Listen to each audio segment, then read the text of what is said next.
Welcome to my Hebrew channel, Miel Hebraica, Hebrew honey, and most certainly God's words are sweet to my mouth, sweeter than honey to my mouth. And today we're going to look at a very sweet word, bara. It's also a very powerful word. Bara means to create, means, to make something. Bara.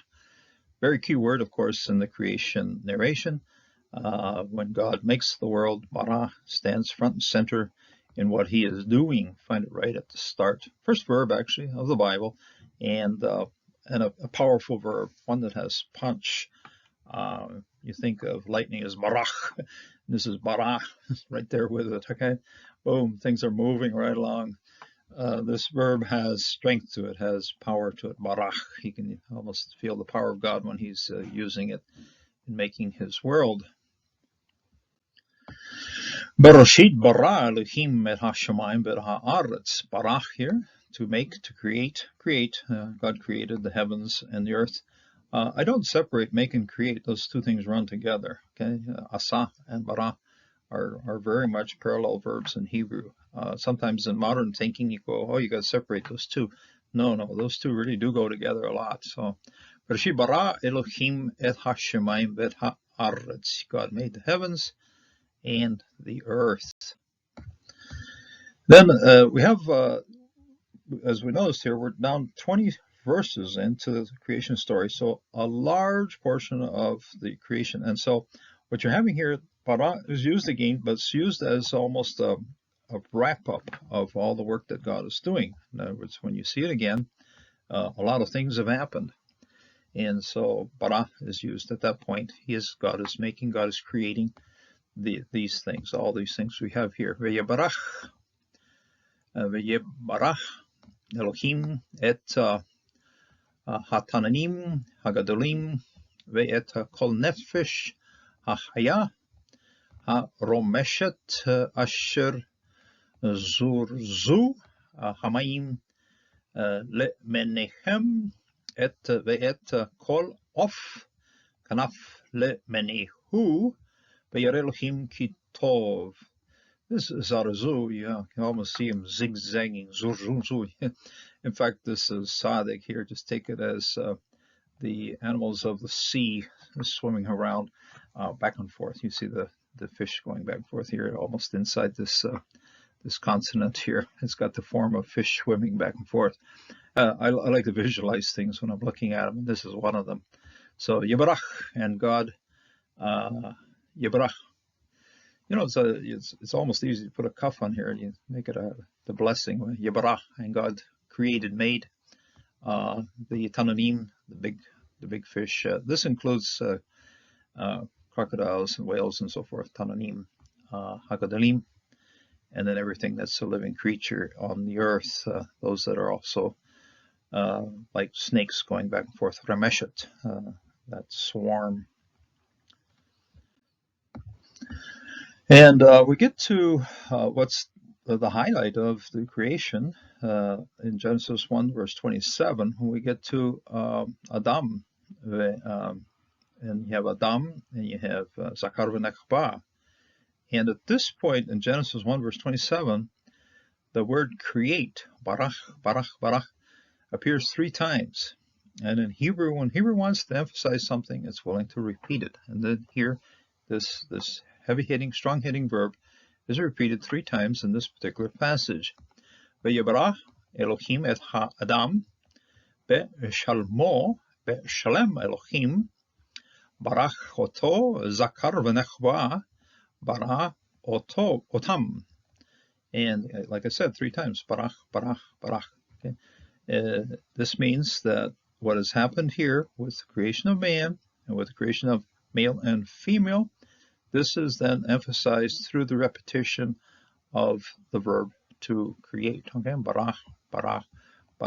Highlight, high point, the climax of the creation of God's creation is the creation of man as Zakar v'Nechba. I'm going to do a separate study of Zakar v'Nechba. Should be very interesting.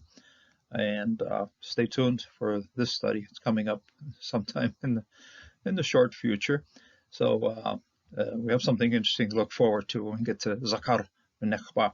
We also see it repeated in Genesis 5. I'm going to get to that as well. So here it is, barach, barach, barach. And God blessed the seventh day and made it holy, because in it he rested from all his workmanship, which God created for his works. Okay, barach le'ashot. V'yebarach Elohim et Yom HaShvi v'yekadesh oto ki bo Shabbat mikol melakato asher bara Elohim le'ashot. And here you do hear the kaf, I hope. Yebarach. If you just left the kaf off, you still have barach here. But Yebarach, blessed Elohim, God blessed et Yom, the day, Shivai, the seventh day. Okay, Shivai. Yekadesh Shoto, and he made it holy. Ki bo, because in it made it holy. The reference or the antecedent of this pronoun is Yom, and the reference or antecedent of this pronoun is Yom. Same thing. This one refer back to Yom. Shabbat, in the seventh, or rested. Sheva is seventh. Shabbat is rest, and they're both based on Shin Bet, so you can kind of see where Shabbat came from. Okay, Sheva, Shabbat, or one derived from the other, but both are Shin Bet derived words. This is seventh, and this one's to rest. So he rested, stopped, Bekol, from all his works, which Barach he had created, God had created, Le'ashot, in all of his works. So these two here are parallel here, Melakato and Le'ashot, that has been workmanship and what he has to have done, those things he did, his works. Now these are the generations of the heavens and the earth when they were created. In the day that Jehovah God made heaven, made earth and heavens. So you got heavens and earth, you got earth and heavens. They invert right here. Happens in Hebrew here. Ele Toledot, these are the generations. These are the relationship of the generations. Hashamayim v'haaretz, of the heavens and the earth. Behibaram. Now you have bara in the middle here, bet resh aleph, and this one then is a reflexive, has a little bit of causative punch to it as well, and this means in or when. Okay, so when right here. Okay, behibaram, in which they were created. Those. So the antecedent of this particular suffix pronoun happens to be hashemayim v'aretz. Every time you see a pronoun attached to something, look back where it's connected. Sometimes it should be usually be within the passage. It might be referring to something outside the passage, but here it's inside the passage. Okay, behibaram, in which he created them, that is heavens and the earth. Bayom, in the day. Asa, aso, just one day. The good Lord has enough power to carry out all his creation, do everything all in one day.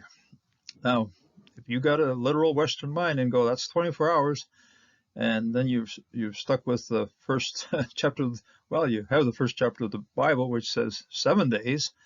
How do you separate 7 days in one day?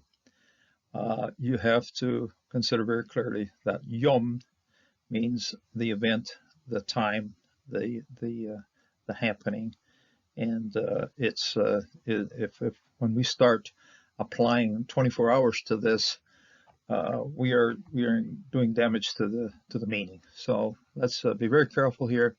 We say Bayom, in the day, and that means the event, the happening, the work, the occasion, and please don't try to attach 24 hours to this one. If you attach 24 hours to this one, attach 24 hours to the first 7 that we find in the first chapter, you've gotten quite a strong internal conflict. So just keep on the thinking cap of a Hebrew person and say, okay, that's the event, that's the occasion. Okay, Bayom Ashot Yehovah Elohim Aretz v'Shamayim. Now you have Hashemayim v'Aretz, the heavens and the earth. And then you got Aretz v'Shamayim. Took off the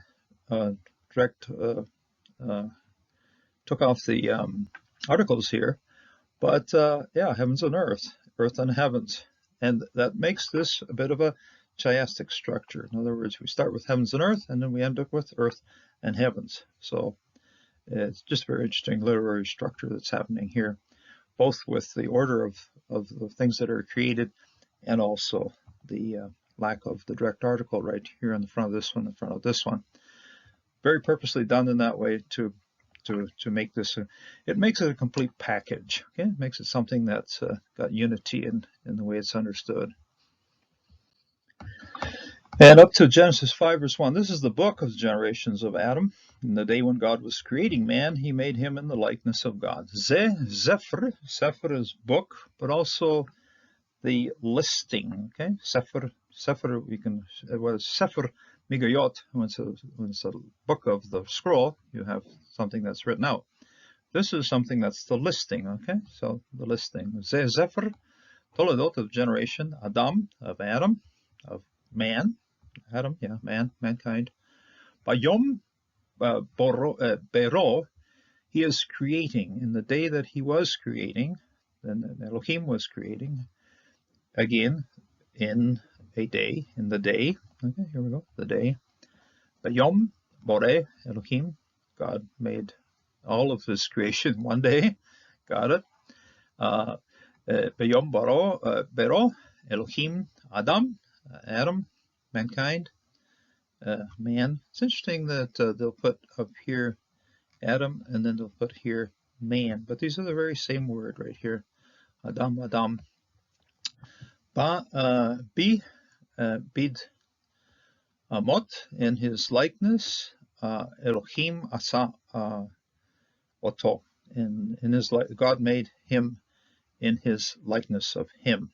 And the reference to this suffix pronoun here is Elohim. Okay, so bedo asa oto. No, the reference here is Adam. Adam. Okay, Adam.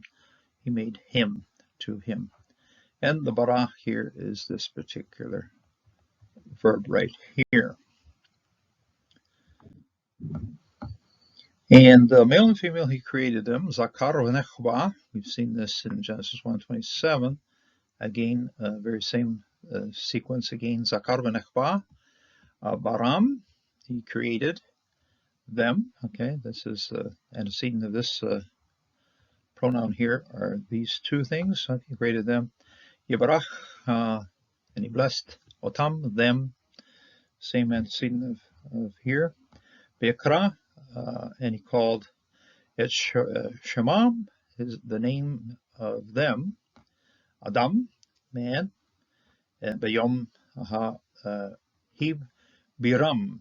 Okay, we have the root that we're working with, the bara. Bara appears twice here. Appears here, Biram, and here appears here, Biram, Hebariam.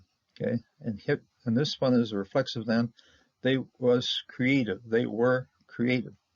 Very interesting that the description of the creation of God towards the end here, it's we'll use reflexive, and then it was made, and it was created, and so forth. At the start, bara is very much an active verb. God creates, God makes, God does this, and God does that. And here at the end, oh, it was created. Very significant, because if we'd start with this, it would kind of like, oh, it all kind of popped up by itself. No, when we start with an active verb, and creation is very much an active action of God, bara, bara, bara. God created, God created, God created. And when you start repeating the verb, it becomes important in what has happened. God created them, male and female, he created them. That's where you see bara repeated 3 times. So very, very a verb with a lot of power to it, a lot of strength to us. This is the way bara is used in the initial description of God's creation. We're going to go on to a little bit more of, there's a tendency in our thinking, oh, creation was, a lovely thing way in the past. But God's creation is still carrying through with us today. In other words, God's providence is still in the work of creating this world. We see many passages like this one, which sort of, bring concluding statements to what happened.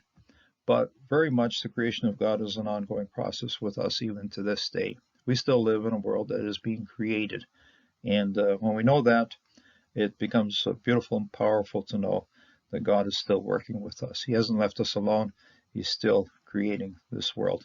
So God bless, God strengthen you. May God continue to create your surroundings and create the life you have and create what's happening in your life as well. The creation of God's a very beautiful thing. It doesn't happen by itself. It happens because it's an active act of our Lord. And may God bless and may God continue to create your life today. God bless, and until the next time.